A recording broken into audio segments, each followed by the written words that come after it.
Hi, I'm Paul Camillos. Join me and my co-host Jacinta Govind for Series 4 of Shooting the Breeze. We cover women's hoops and women in hoops. We talk to inspiring players, amazing coaches, and the legends behind the scenes and at the grassroots of the game. During this series, we'll be covering the FIBA Women's World Cup, where the 12 best teams on the planet are coming to Sydney. And of course, we'll be covering Australia's longest-running women's professional sporting league, the WNBL, in its 43rd season. Hit that subscribe button, like and review so we can get more hoops content to you.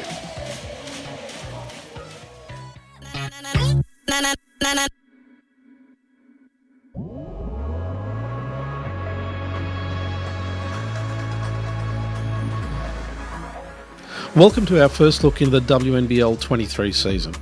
We do some crystal ball gazing, but we know the drill. The rosters are still moving, and in fact, since recording this podcast, more announcements have been made on new players. We also know that pre-season games don't often show the hard truths of team dynamics, the effects of the schedule, player health, and not to mention Lady Luck, which is why it'll be intriguing to watch this season unfold. It all starts on November 2, and in this episode we kick off the first part of our preview by looking at the reigning champs, the Melbourne Boomers, and the finalists, the Perth Lynx, last season's late bloomers, the Bendigo Spirit, and to round it out, a very new-look University of Canberra Capitals. We'd love to hear your feedback. Drop us a line and comment, share your thoughts. So let's get this unpredictable show on the road. Welcome to Shooting the Breeze. Joining me is my co-host Jacinta Govind, and this week we're going to be talking about the WNBL, the upcoming season, having a look at the teams. We'll have another tilt at taking a guess at who's going to be there towards the end, given we had such a great record on the Women's World Cup. Oh, yeah, that was I'm not going to say a disaster, but it really tested our knowledge. But, I mean, that's what happens with those types of tournaments. They're so unpredictable. And maybe we should have accounted for the context of WNBA players getting straight from the tournament, little recovery time between WNBA and a whole bunch of other variables that was probably thrown in. But anyway, look, we consistently said the Opals were going to make the podium, and they did. Yep. Didn't make the gold medal game, unfortunately, but anyway. So, there's been a lot of changes in the off-season. There's been ownership changes for a few clubs, coaching changes, roster changes. So let's start off with Melbourne, our current champions. So they've got an interesting lineup. You got to say that they're going to be one. I think they're going to be one of the top two teams in this season. Yeah, I agree. Definitely top two. Definitely. So let's have a look. Kayla's back, obviously. They've picked up Mia Murray, which is going to make for an interesting mix. They got Christy Wallace, which I know is going to put a smile on your face. And Tiff Mitchell's back. So I don't know. What do you think? I think they're looking really strong. The new players they've got in are going to make it. I think, if anything, they're strengthening some of the areas where they might have had some gaps given the changes in the roster. Yeah, a team that's kept a good amount of the core group from that championship team last season. So, like you said, Kayla George and Tess Madgen were still contracted to play, so they had to stay. Even though there was a coach change from Guy to Chris Lucas. Yep. So it's good that they got the core, especially being able to get Tiffany Mitchell back. I think that was a really great recruit. But the interesting thing with Melbourne, they're really good on social media with announcing their rosters and what's happening in their community. Like, they're very engaging on social. So I feel like I'm pretty up to date with what's happening with them. However, I'm not too sure why they kept changing their roster. So very early they came out with, this is going to be our roster. And then later they're like, we've signed Mia Murray. And then they're like, now this is our roster. And now they've signed Olivia Nelson-Adota as their second import.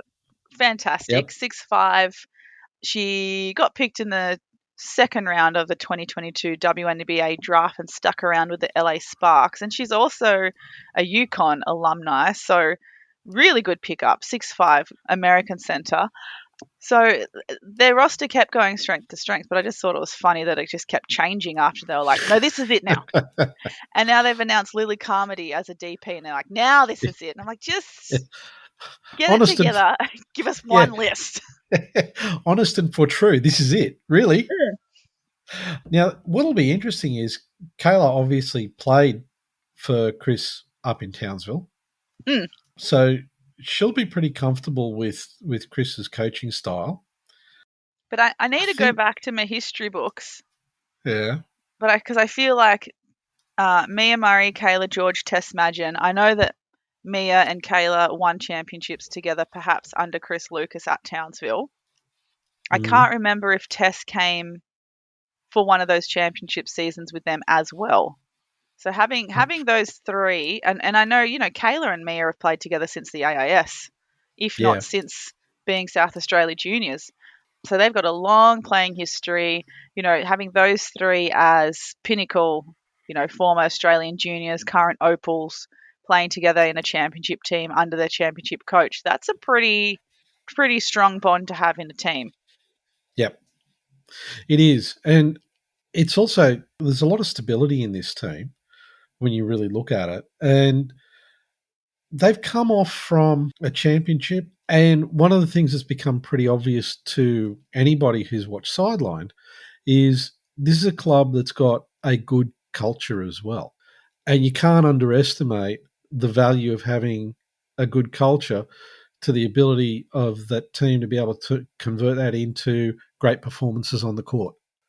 Yeah, absolutely. Absolutely. And I think going through what they went through last season, the ups and downs, and obviously the championship, and they've also now got the shared experience of being on such a important documentary like Sidelined. I think that definitely just keeps helping to grow the club culture as well. Yeah. I think probably obviously the biggest loss to the team is Ezzy, who's gone to Europe. But I mean, we've got Nelson Adota, so that should be a pretty handy pickup. Yeah, I think that was a great signing. Yeah. Yeah, I've no doubt if the team plays the way they did last season, they're going to be one of the top two teams. I wouldn't feel confident saying that they're not going to be up there. No, I agree. I think they're going to be top two. And, you've still got great role players off the bench like Lou Brown and Rachel Brewster, who they've now got a good season under their belt. They'll be ready to try and take on a more of a role as well next season. So I think their bench is solid. And you still got Penina. Davison's still hiding in there. Yeah, look, there's so many good players on this roster. Given the fact that there's a change in coach, if they can gel well together because of the changes that come with a coach, different approach, different system, they're gonna be tough. It'll be interesting to see the first couple of games they play this season just to get a feel for how they're playing together, and but yeah, this is going to be a really great team to watch. Okay, let's move along to Bendigo. Now, Bendigo is really interesting because, first of all, there's another team that's had ownership change and they've had coaching change as well. So let's have a look at this. And one of the interesting moves, I think, here is Kelsey Griffin leaving Canberra and going to Bendigo. Well, Griffin and Wilson. Yeah. Yeah. I'm surprised, but I'm not surprised. I think with the coaching change at Caps, saw the opportunity for Kelsey. From what I've heard, the coaching change at Caps perhaps had inspired Kelsey to go back to the homeland of Bendigo. And I know that Kelsey and Kelly Wilson have an awesome relationship on and off court. So I'm not surprised that they both went back together. And I'm pretty sure Kelly Wilson was playing NBL1 for Bendigo anyway. So I think that was pretty much a given that she was probably going to sign for Bendigo for the WNBL. Yep. Now, Maley is back for Bendigo. Ali Wilson is back for Bendigo. I mean, if you actually look at Bendigo, there's a lot of consistency given there has been an ownership change, and there has been, the coaching change with Kennedy Kareem of coming from being assistant at the UC Caps, coming into Bendigo. He's going to be bringing a very different approach. How do you think his coaching style is going to fit in with all the changes? And obviously, new ownership, they're going to want, I would think, to see the team do really well. They'd be hoping for a top four. Oh, definitely. However, as the roster stands right now, they don't have any imports, Yep. which is something interesting to note considering they've got new owners. I think with Coach Kennedy, the advantage is he's had his time at the UC Cap, so he's got the experience of working with Wilson and Griffin. So he's brought them, which is a massive recruit, but he's Yep. also brought with him Alicia Froling, who was with Yep. the Caps last season. So that's already three players who have spent a season together and with the coach together. So that's already a good start. You've got Abby Wareham coming back from Adelaide. And then, like you said, you've got the likes of Wilson, Maley, McKay, McLean, Dunlop, Lavey as the core group from last season. So formulaically, I guess on paper, that's putting them in a really good position, for a quick, for a quick way to start getting some on-court chemistry, and a really good dynamic. I mean, the dynamic between Wilson and Griffin is always going to stay the same, but I'd love to see Lavey and Griffin again play together. I think a really big signing for them was getting Lavey back, considering she spent last season playing AFLW and WNBL at the same time. I'm really glad that she's still playing WNBL, especially after she withdrew from the Opal squad heading into the World Cup. But I feel like they will definitely be very competitive. I think they'll be taking a lot of momentum from the end of last season. I mean, you've got Maley that's had an incredible 12 months, so she'll be still riding high on that. But the other thing is that Froling and Coach Kennedy played. Oh, they just had a season together with the Knox Raiders, where Froling was the NBL1 South MVP. So, yeah, huge potential for really good on-court chemistry. And I think, comparing last season for Bendigo, understandably different roster, different coach, but I'm hoping that Bendigo will get off to a stronger start this season compared to last season. Okay. Now, let's do a bit of crystal ball gazing here. Why do you think they've announced no imports so far? I mean, look, with a couple of weeks out from the start of the season, you think they're just going to go as is with no imports? Yeah, I think at this stage, I think they are just going to go as is with no imports.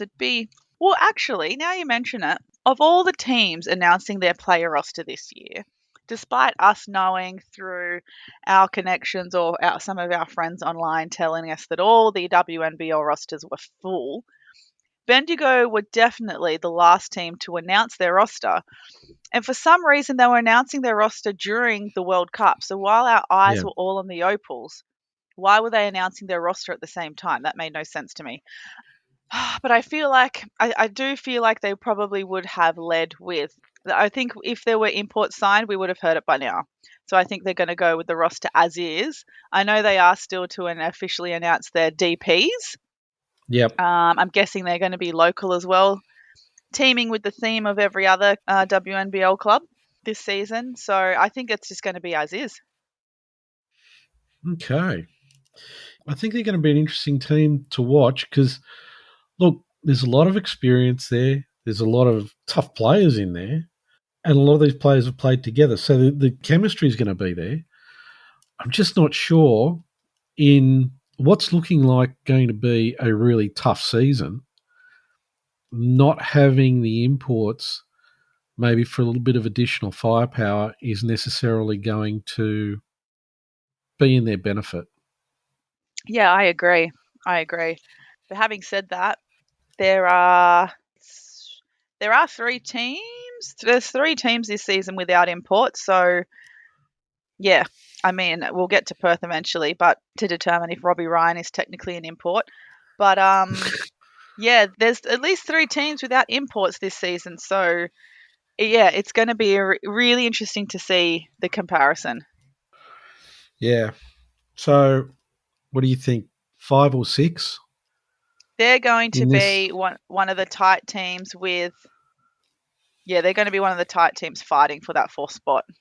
Yeah. Yeah, look, again, I'm not sure. There's going to be a few teams in that mix. Don't know. I think it's going to depend on how well the players who are playing under Coach Kennedy this season manage to fit into his system. That were or weren't playing under his system. That weren't.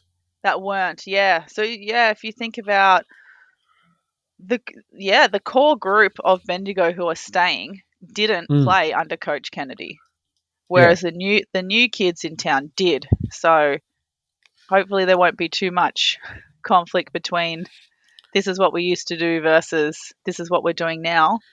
Yeah, and also how they fit into, or how they gel with his system, because there's always that adjustment period, and hopefully they're not going to find it's going to cause them some issues at the early stages of the season, but we'll see. This is going to be an interesting team to watch this season, I think. Okay, moving along. Perth, who are an interesting team. Now, as you said, there's no imports. Well, you got Sammy, but well, she's naturalised now, so she doesn't get paid under an import contract. So true. we can't really count her as an import anymore. I think the only one perhaps that's probably technically an import would be Robbie Ryan, who's coming off a really good WNBL1 West season. She's a combo guard, as it says on the website. Also, shout out to Perth as well. Your socials and professionalism online is really, really admirable. Like, if you go on the WNBL website and look up all the squads and the team list for next season, Perth is consistently updated as soon as it possibly can with all the new press shots, with all the details of every player. Whereas the likes of Sydney Flames, they've got 6 listed and one of the first teams to announce their roster. So anyway, that's just a bit of a bone of contention there. But yeah, like you said, Perth. We'll get to that one. We'll get to that. I got to actually just talking about that. Looking at the photos that they've got on the website, it's really interesting because the way the photos have been put together, the way they've been structured with the attitude that the players are showing in the photos, and also, and I know this is going to sound like being really picky, but just the way, simple things like the way the players are holding the ball and the background and the way it's just been put together. It's interesting because there's some photos where they're not worrying about the fact that the player is covering the team name with the ball because it's actually helping, to try and convey a story about that player in their photo. It's really smart stuff. Got to tip my hat to them. Yeah, and I love the use of these really cool red lights in the background. And Desiree Kelly can double as a model because her player profile picture is stunning. Really outstanding debut. Look at WNBL player profile picture. I think she wins. Yeah, she's the champion. And the other thing about the roster is we see a famous name from Australian basketball from years gone by is back. Ruby Vlahov's in as a DP. Yeah, so what's interesting, though, about Ruby Vlahov being a DP, she's also committed to play college for St. Mary's. And so under the NCAA rules, she can only play WNBL up to a certain date, which means that she can only get 4, maybe 5 games in, and then she has to stop to make sure she qualifies to play college. Yep. But, interestingly enough, the Vlahov name is back. Yeah. No, it's great. It's really cool. I really enjoy seeing, the next generation of some of the greats that we grew up with in the 90s, like the Vlahovs, Anstey's, Reese. Paul Reese's daughter is over in college. And I listened to another podcast actually with Ruby and Andrew Vlahov, and Andrew Vlahov was just saying that he and his friends watching their kids play, they're having a great time watching them play. They reckon it's really fun watching this next gen. I reckon it's great too. I think it's really super exciting. Yeah, and it's look, I think it's good for the game as well. You Mm, know, people, there will be people who will remember, they'll remember the Vlahov name and go, oh, there's another Vlahov playing. Okay, it's his daughter, but there's a Vlahov playing. There's that continuity, which I think it's good, and I think it's really good for the purposes of helping to promote the game. Because yeah, you know, you're going to have somebody like an Andrew Vlahov who's going to be promoting the WNBL, who's going to be talking about the WNBL just because Ruby's in, even if it's only for a few games. yeah. No, that's a really, really good point, actually. Yeah, any gateway we can take to make sure there's more eyes on the WNBL, we'll take it. Yeah. So, what do you think about Perth for this season? Look, I still think it's a really strong squad. Perhaps a little bit guard heavy again. I'm really excited to see Amy Atwell and Chloe Bibby making their WNBL debuts on full contracts. Amy Atwell, spent college years at the University of Hawaii, had an excellent senior year, went drafted in the WNBA and spent some time with the LA Sparks until unfortunately she was cut with the coach change. Yep. Um, but for her, she could have signed anywhere. For her to sign back home and come and play for Perth. I mean, she probably wanted to come back home for a little while anyway after spending 4 years in Yeah. college. But doing us a favour, we get to see her on home source. I'm very excited to see her. And also Chloe Bibby, who was just playing, 4 years at the University of Maryland, which is a great school. She's super talented. It's listed here that she's a small forward at 185. So I thought she was a bit taller. I was hoping she was maybe a power forward, but very, very keen to see her as well. I feel like, a very talented roster, but I just wonder without the real big firepower of Marina Mabrey and Jackie Young and alike that we saw last season for Lynx, I wonder if there's going to be a lot more pressure on the likes of Sammy and Scherf and even Bibby and Atwell, even though it's going to be their first full contract of the season, if there's going to be a bit too much pressure on them to perform, you know what I mean? Like it's Mm, going to be a bit too much reliance on them to really carry the team. But they'll still be very competitive. They've still got a good core group from last season. They've still got Burrows, Clinch Hoykart, like we said, Scherf, Gandini's been promoted to full contracted player, which is great, and Alex Sharp's back. I'm really happy for Chloe Foster as well to get a DP spot. She had a really good season with the NBL1 national champions, the Warwick Senators. So, yeah, I reckon they'll be very competitive. I'm just not too sure if they've got the depth just and experience just yet to be a top four team. mm. Yeah, well, the thing is, they've got a very successful coach, and I think he's picked. I mean, particularly Chloe Bibby and Amy Atwell, because of the amount of college experience that they've had. I think. I mean, I'm only guessing, but I've got a feeling that he's looked at them and said, you know, coming fresh off that much experience in the college system, they're effectively like, I don't know, they're like an import just purely on the based on the experience that they've had coming out of 4 years of college, bang back with the Lynx. Yeah, that's a really good point, actually. Yeah.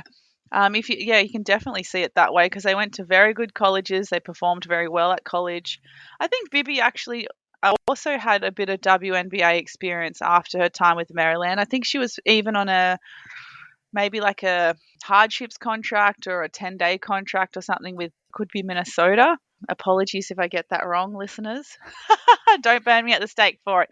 But yeah, I think I would expect them to be in the starting five with Whitcomb, Scherf, Atwell, Bibby. Wouldn't be surprised if that was four of the starting five. Yeah, there's some interesting combinations that they can be put together from this mix of players.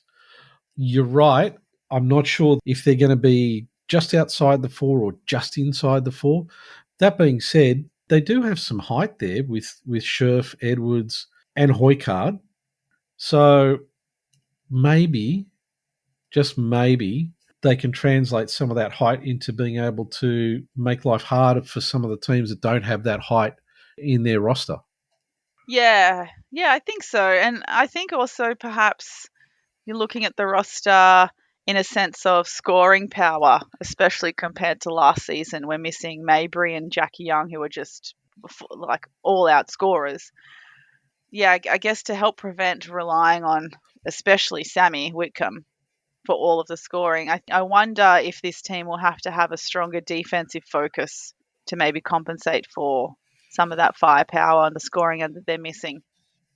Not saying that the others can't score, but just purely comparing last year's roster to this roster. Yeah, it's got a different mix. But if there's anybody, I mean, I've said it before, I think Ryan Petrick is one of the best X's and O's coaches that there is in the WNBL. And I think he's got the record to prove it. If there's anybody who's going to be able to find those options that are going to work with this roster, he's the guy who can do it. Yeah, definitely. And I just hope that, I know that Perth were having some sport admin issues with, not having a GM for a while and some funding issues and things like that within the club. So I hope that has been resolved by the time the season kicks off. And I'm not too sure if you saw online, Paul, but I was interested to know why Alex Chibatoni hadn't re-signed. But it turns out she's pregnant. That's a good reason. So that's a very good reason. So congratulations to her. Chibatoni and Skylar Diggins can be birthing partners. They can swap tips. Yeah. If things go, throw a couple of injuries into the mix during the season or a couple of oddball results, I think there's a team that could potentially make that top four if things go their way. But regardless, I think we're going to see it's going to be a very different style of play from Perth compared to last season. So I'm looking forward to seeing them and seeing how they perform and how differently they played last season just because of the changes. Yeah, definitely. So let's talk about the Caps. They've kept a number of players. They got some interesting additions and new coaching roster. Yeah, brand new coaching roster, young emerging coaching roster. So how do you think this is going to work for them? I think it's a team, it's a complete rebuild in my eyes. Not a complete, but is a pretty close to a 80% rebuild. I mean, the players who stayed from last season are Brittany Smart, good friend Bun, and Melbourne. Yep. And Gemma Potter was there last season, but she was still recovering from ACL, so she'd be keen to get back on court. And Shanice Swain was also part of the roster with Abby Solway, but they saw limited minutes. But it's good that they're still sticking around. But all very, very young. The majority of the team's quite young. Lizzie Tonks is coming into the WNBL after having a great NBL1 East season, and she's someone who hadn't played at a competitive level for a little while. Yeah, Pizzy has gone from Sydney to Caps. It's great that Whittle Harmon has gone from Flyers to Cap. I'm really glad that she picked up another contract. But it's just opposite end of the spectrum. You've got the experienced older players, you've got the really young emerging talent, and you've got the imports in between in a brand new system, a brand new coaching staff. I think we have to be a little bit kind with the Caps this season. Plenty of potential on paper, but we have to allow for a lot of adjustment time for this new system and new roster and new coaching staff to be able to adapt and find their winning formula. Yeah, look, they had a couple of, again, here's another team that's had a couple of pickups from the Flames. They've got Beck Pizzy and Cherie Kalea, who's just down the road. And getting her first full roster contract. So congratulations to her after being a DP for a couple of years. Yep. I don't think you can underestimate the effect of the coach. And there's some really experienced players here. So personally, I think they might be fighting for either fourth or fifth. Oh, you're going to put them that high? Yeah, I think so. And the reason why is, I think one of the things is, if you look at the coaches, right, like if you look at Veely, she's proven that she's really good at getting great performances from younger players. So I think there's enough veterans in the team, and the mix is there. And look, I could be completely wrong, but I think there's a lot of players here who are hungry to be able to make their mark in the league, and that could translate into some really, really interesting performances. Yeah, I think it will still take a bit of adjusting. Gemma Potter, like we said, coming off at least 12 months with an ACL injury, played really well NBL 1 South, but that gap between playing NBL 1 and WNBL on paper isn't big, but in reality is big. Yeah. So I think we can't definitely expect her to, play well, but probably can't expect her to put up the same numbers as what she was putting up in NBL 1. And at least she played NBL 1 South in Dandenong with Emily Whittle Harmon. So that's a nice little combo there of having that playing experience together. And like we said before, Bunt, Smart, Melbourne, Solway already having a season together, Swain. I think what I like about this team is despite a lot of the emerging talent, which would perhaps, some of their experience might get trumped this season, unfortunately. But you've got the likes of like Brittany Smart, Whittle Harmon, Kalia as people, complete Mamba mentality. Mm. Like you can tell on like I'm not without not disregarding the work ethic of any other athlete, but those three, just the way they conduct themselves, the way they construct their lifestyle around improving their basketball performance as much as possible. I think that's really, really great. Three great signings to instill a great culture and a great work ethic into a new team under a new system. I think that's going to have some legs to it when it gets to the stretch of the season. I reckon that's going to really work well in the Caps' favour in the long run. Yeah. Yeah, you're right. It's definitely a rebuild season for them, but I think they've got enough talent there to be able to pull out some really great performances. And I think one of the things is going back to the preseason game, for what is a young team, they were within one of the Flames. Yeah. I think the biggest gap that I mean, there may have been a bigger gap, but I think at halftime it was a 4-point game. So they were there all the way through.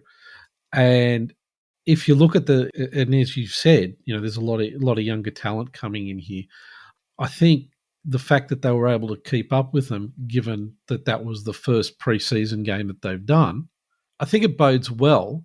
I mean, it bodes well for both teams because they were close, but I think it bodes well for Caps, the fact that they were able to sort of stay in touch. There was no real big breaks from the numbers that I saw, that I was watching through that night of the game, there weren't any really big gaps in the scorelines. Yeah, I think like when we're matching kind of, young talent between the Flames and the Caps, it's a pretty close to an even match because you've got the likes of Melbourne, Swain, maybe even Potter. They were all a similar vintage of people like Shyla, um, Keely, perhaps Froling being a little bit older, Rowe being a little bit older. So I feel like that's a pretty, they're not too separate in a sense of age and experience in that respect. Um, Yeah. I wonder as well with those matchups on paper in terms of positions and height look pretty even. I think the difference is going to be down to sacrifice, attitude, culture between those teams if we're looking at them side by side. I mean, you've got the likes, like we said, those three that I referred to as living the Mamba mentality of just engrossing every part of their life into their basketball performance. Got Jade Melbourne, who is just the role model of Yeah. the best attitude a Yeah. young player could have. And, that coming from someone like Veerley, who also was such a humble team player herself. Mm. I think that's working in the Caps' favour too. But they've got their two imports. They've got Cohen and Burrell. Cohen having played in Baylor, recently playing, Baylor University with Wally.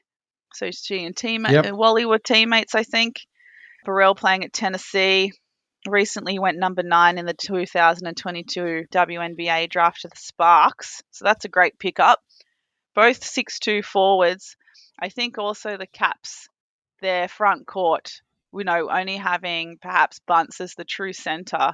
Whittle Harmon probably going to have to play a little bit bigger in that 5 spot as well.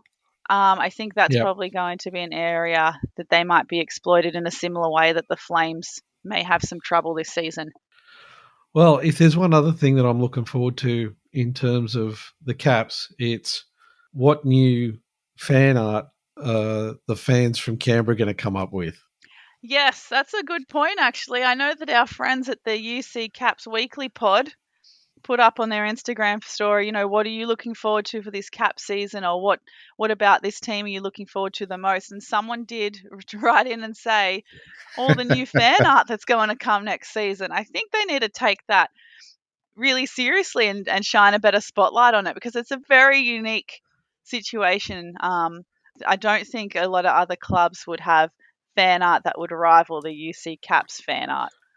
No, and I know I've been seeing on socials that Emma Groves has been practicing with a lot of daily artwork that she's been putting up. So we're expecting big things from her. Yeah. I'm sure she's got something very exciting in the works that can only be released at the right time. Absolutely. Okay, so look, to wrap this up, I think we're going to be in for a very tight and very competitive WNBL season. I think apart from the Melbourne and Southside, it's really hard to tell how it's going to end up for those last 6 positions. And the thing is, I don't think there's going to be a lot in it. No. And that's great. I'm happy with that. I love a tight competitive season. It makes it way more exciting. Yeah. I think there's going to be, like I said, a couple of games between 3rd and 8th, because it's on paper and from what we've been able to see so far in terms of pre-season, there's not a lot between these teams. And I think it's going to be really interesting watching the season as it develops.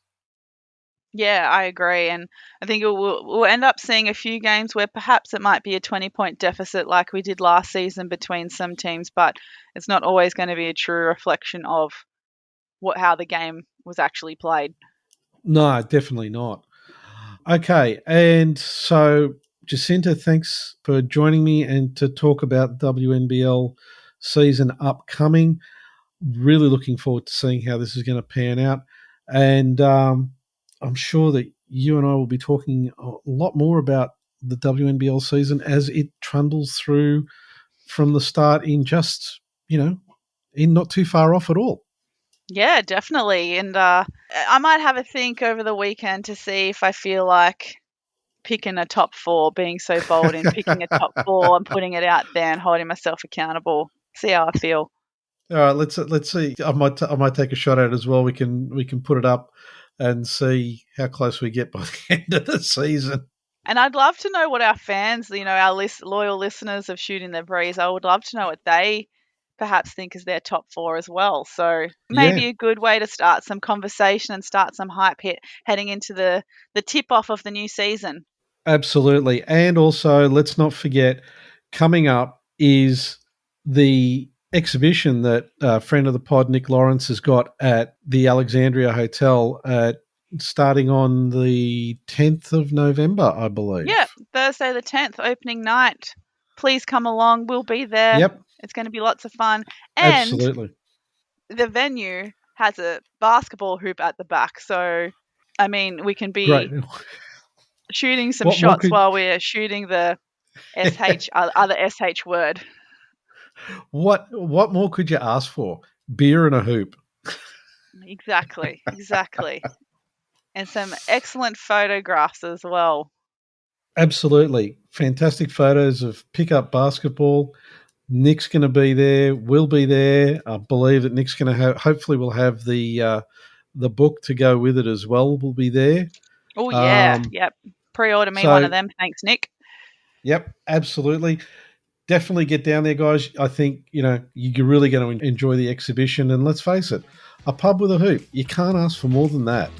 Nope, definitely not. Let's just pray it doesn't rain. Absolutely. Okay, Jacinta, thanks so much for your time. And we'll be back with Shooting the Breeze and we'll be talking about the WNBL.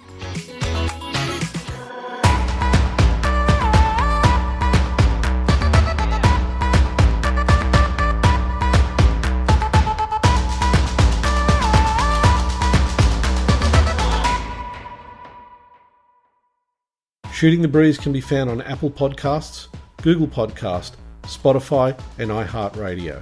Don't forget to subscribe and share the podcast with all your friends.